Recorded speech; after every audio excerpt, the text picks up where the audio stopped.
It's been a busy week here in the Inland Northwest, so let's get you caught up with the KREM 2 News Week in Review. I'm Cody Proctor. Thanks for watching. Over the next half hour, we'll take a look at some of the news you might have missed from the past week here in the Inland Northwest. Let's get started with one of the week's biggest stories. Airway Heights police say Nicholson Hernest and his girlfriend Elena Stephen kept the teen girl trapped in their bedroom for 3 days without food. Airway Heights police were called to the Bentley Apartments Friday after the girl escaped to a neighbor's apartment. The teen told officers her relatives starved her, keeping her trapped in their bedroom for 3 days. She only got out when they fell asleep. Nicholson and Stephen now both face several charges, including false imprisonment, assault, robbery, and extortion. Court records show the girl's eyes were sunken with dark bags underneath. She moved slowly and unsteadily, and she appeared weak and dehydrated. She told police the couple strangled her. She had bruises on her neck with cuts believed to be from fingernails. Police say it all started as a fight over a cell phone. Nicholson told investigators he was punishing the girl for talking to boys. He admitted to keeping her in the room to make sure she wasn't on the phone, even though police say the couple took the cell away. Employees at the girl's school also confirmed she'd missed 3 days. Nicholson told officers he called her out for 2 days for the dentist, but admitted she never went to an appointment. Both are being held in jail on $100,000 bonds. Shannon Mowdy, KREM 2 News. Well, I'm standing along State Highway 904 right now, and Washington State Patrol tells me that this roadway gets very busy with traffic between Cheney and Spokane. Now, WSP did confirm with me today one driver did die in today's crash. This happened around milepost 16, where Meadow Lake sits off State Highway 904. Washington State Patrol tells me a car was traveling westbound on State Highway 904 when the driver crossed the middle of the roadway and collided with another car. There is no suspicion of alcohol or drugs. There's no probable cause to suggest that. The causing driver did pass away. WSP has identified the driver as 47-year-old Jamie Shoresman. The other driver was taken to Sacred Heart Medical Center for injuries. WSP identified them as 84-year-old Michael Lonergan. Both drivers are from the Cheney area. One concern WSP says is the surviving driver is elderly and there could be possible secondary injuries from the crash. Sergeant Greg Riddell with Washington State Patrol emphasizes drivers to be extra cautious on roads, especially as holiday travel increases and the weather begins to get colder. As the weather gets increasingly worse, we need to, slow down, increase our following distance, make sure that we have good traction devices, obviously make sure all of our vehicles have the proper fluids, we have good wipers, and we're just really making sure we're good mechanics of the automobile that we're driving. Sergeant Riddell added for the Thanksgiving holiday that WSP is increasing patrols on state roadways. He also cautions for everyone to be as safe as possible so drivers can enjoy seeing family in a safe manner. The slower we're going, the more control we're going to have of the vehicle, and it's really technique over speed. Reporting in Four Lakes, Regan Gallo, KREM 2 News. Outside Spokane Valley City Hall Tuesday night. I am absolutely overwhelmed by everybody being here, everybody that came to stand with the Muslim community. Karen Stromgren joined alongside several other community members rallying against Councilmember Jessica Yeager for a Facebook post made on her personal account on Thursday. In it, she declared herself a proud Islamophobe. The organization Eastside Gladiators organized the rally in opposition to that post. Stromgren says it offends her as a proud Muslim and Spokane Valley resident of 27 years. Anybody that is in a public position should not be, saying things about a marginalized community. The city responded with a statement read by Mayor Pam Haley at the start of Tuesday's city council meeting, speaking against Yeager's post. She also read from a resolution passed in 2017 outlining the city as one that does not discriminate. Hate speech and discrimination have no place in our city or public discourse. As council members, we serve all 110,000 residents of Spokane Valley. But many in attendance say the mayor's statement isn't enough. Councilwoman Yeager released a statement supporting her post to social media, saying in part, I made a post on my private Facebook page on my own time, on my own account, expressing basic moral truths. I will not apologize for using my First Amendment right to speak plainly, honestly, and without fear. Her stance made community members question Yeager's position in City Council. And if you have any dignity, you would resign immediately. I call on you to do the only honorable thing, and that is to resign. Yeager did not speak on the matter during Tuesday's meeting. Stromgren hopes the demonstration outside City Hall shows elected officials the frustration she says members of the Muslim community in Spokane and Spokane Valley are facing. Unless she comes out and apologizes and says I am wrong, she should not be holding public office. I spoke with Deputy Mayor Tim Hattenberg before the meeting, and he tells me despite their disagreement with the statement, there's no violation of any conduct that would warrant Councilwoman Yeager's removal from her council seat. In Spokane Valley, Connor McAvoy, KREM 2 News. As we go to break, here's a check of your forecast.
Welcome back to the KREM 2 News Week in Review. Each weekend, we walk you through headlines for the past week in the Inland Northwest.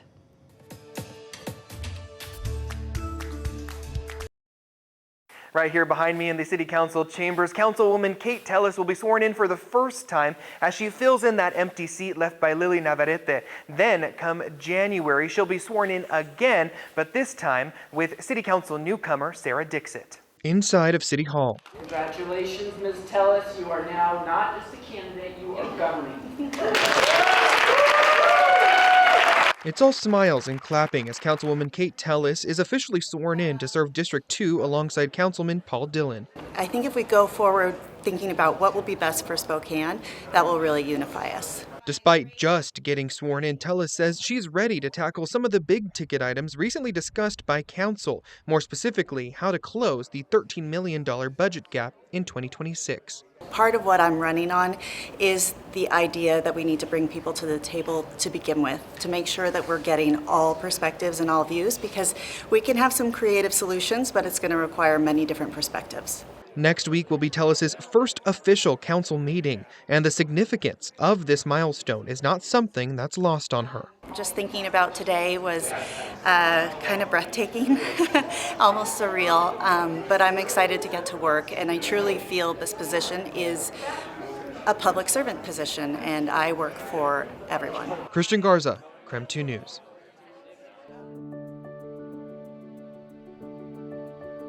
Wow, what a day it has been. This was the final distribution of all the turkeys we were able to buy for families in need. I want to thank my very good friends at Starbucks, Amanda, and the rest of the gang. They dropped off this check earlier. Look at that, $11,661. Thank you, Starbucks. We love that. Here, hold that over there. And look at my new pals over here. You guys getting this shot? This is Sturm Heating right now. I got David here, right? Yes. David, you're the general manager of the Grand Poobah, right? Yeah, that's right. Yeah. Let me tell you what all you guys did at Sturm, and it was so great. You guys came up with the idea of having a shopping bag, reusable shopping bag. We sold those at Rosar's for $5, and the entire $5 went to Tom's Turkey Drive. Why? Because you guys at Sturm underwrote the cost of it, so you paid for all the bags, and that way we were able to donate all that money to Tom's Turkey Drive. 80 years, right? 80 you years. guys, Yeah. We're just getting started. Just getting started. I love that. Keeping people cool in the summer and warm in the winter, right? That's right. Okay, what do you want to say about your great crew here out here in the cold tonight? Great guys, great team. We're happy to be out here helping. This is a great community event. Yeah. Let me tell you, well, we love you guys, and quite frankly, we could not have done it this year, fed 8,500 families without your support. We were able to sell a bunch of those bags, and now you're out here volunteering. You walk the walk, and we love you. Sturm Heating and Air Conditioning. So, Tom's Turkey Drive 2025 officially in the books. We thank you at home if you donated to Tom's Turkey Drive. 8,500 families that were struggling, a beautiful Thanksgiving dinner. On behalf of all of us here at KREM, we say thank you.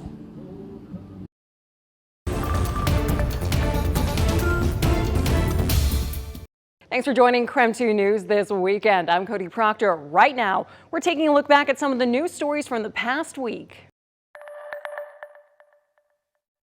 Here at the federal courthouse in Yakima, the feds accused Dr. Anna Elprin of distributing prescription drugs, some for her own personal use, and an unusual set of charges involving truck drivers who have no business being on the road. Before they climb behind the wheel, truck drivers need a doctor to sign off that they are physically capable of safely driving a big rig. If they lose their DOT medical card, they lose their commercial driver's license and their livelihood. That's what keeps you working. You got to have it. D. Dunphy couldn't pass his DOT physical in 2021 until he met Dr. Anna Elprin at her clinic in Ellensburg. All I know is she sure helped me. These other Medi-Centers and stuff, they wouldn't pass me. But she always seemed to pass me. Dunphy is diabetic, which could be a disqualifying condition for a trucker. In this indictment unsealed last week, federal agents say Dr. Elprin falsified commercial driver's licenses tests for a $150 fee. They say she illegally coached applicants, like how to lower a blood pressure reading, for instance. Yeah, she'd come in and have me lay down and yawn for an hour and then drop my blood pressure 40 points. And then she'd give me my medical card.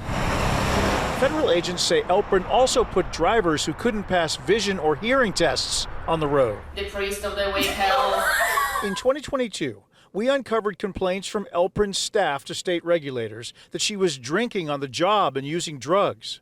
The new indictment says since 2018, Elprin wrote prescriptions for drugs like hydrocodone for co-conspirators and for Elprin's own personal use. Laser hair removal, sweets. And in a hidden camera investigation, we revealed that Elprin wrote COVID vaccine waivers for a $200 fee.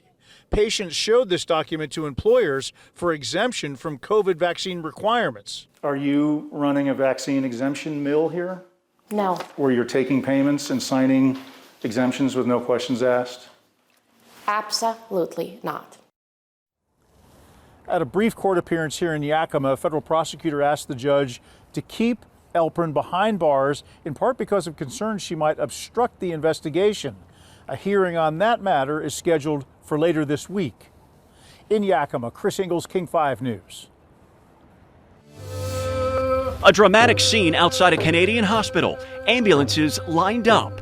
A heartbroken Indigenous community showing support following a bear attack on elementary school children during a hike. I want to thank the teachers for their heroism, their early accounts of their willingness to confront this vicious animal. The attack happened on a walking trail in the Newhawk Nation community of Bella Coola, roughly 250 miles northwest of Vancouver. Officials say the group was resting Thursday afternoon when the grizzly rushed in. Teachers put themselves in harm's way to protect the children. They successfully repelled bear spray and used bear spray and bear bangers to ward off the bear. That device, called a bear banger, using a non-lethal cartridge. Let it go. To scare animals with a bang. It worked, letting students escape and launching a massive search for the bear. It's the latest in a string of frightening bear encounters. In Pennsylvania, a 300-pound black bear jumped over a counter after chasing a boy inside a store, while on Wednesday, Authorities say another black bear left a Nevada couple scratched up after it broke inside looking for food. Welcome back to the KREM 2 News, a week in review. We hope you're having a great weekend. Let's get back to one more story you might have missed this past week.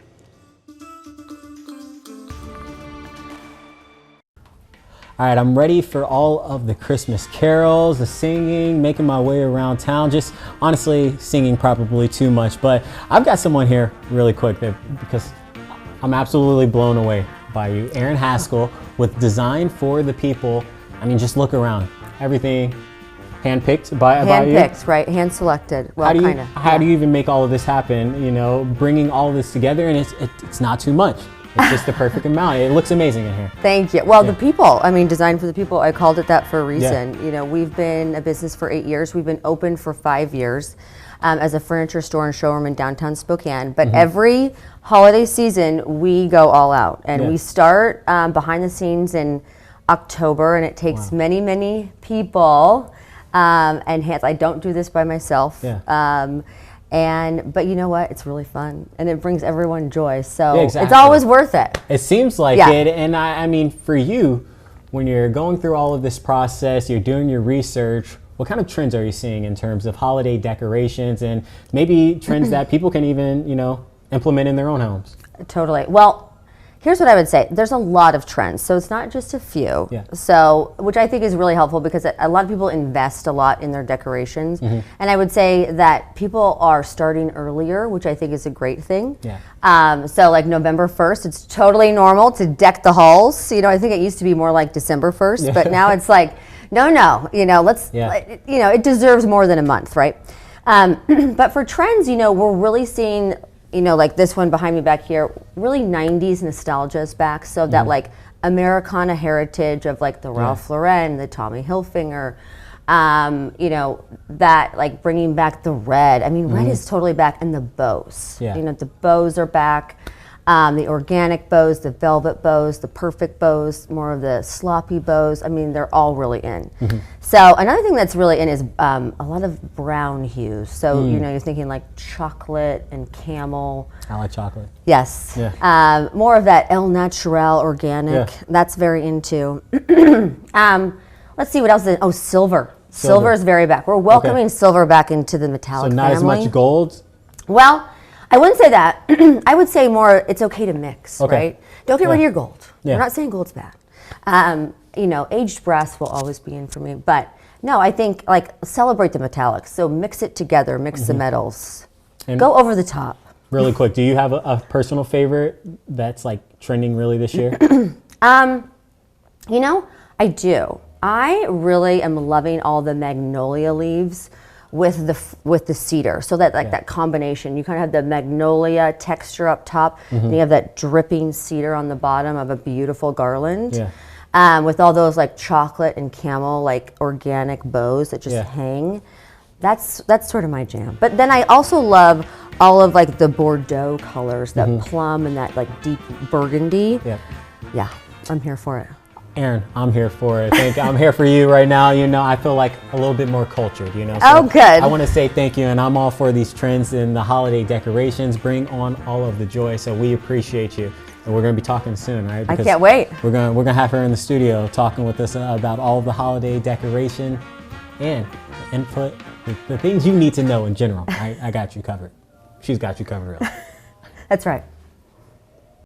Keep it here for more news and weather updates throughout the weekend. And don't forget, you can watch our latest newscasts anytime on your schedule on KREM 2 Plus. Download and watch right now for free. I'm Cody Proctor. Thank you for watching the KREM 2 News Week in Review.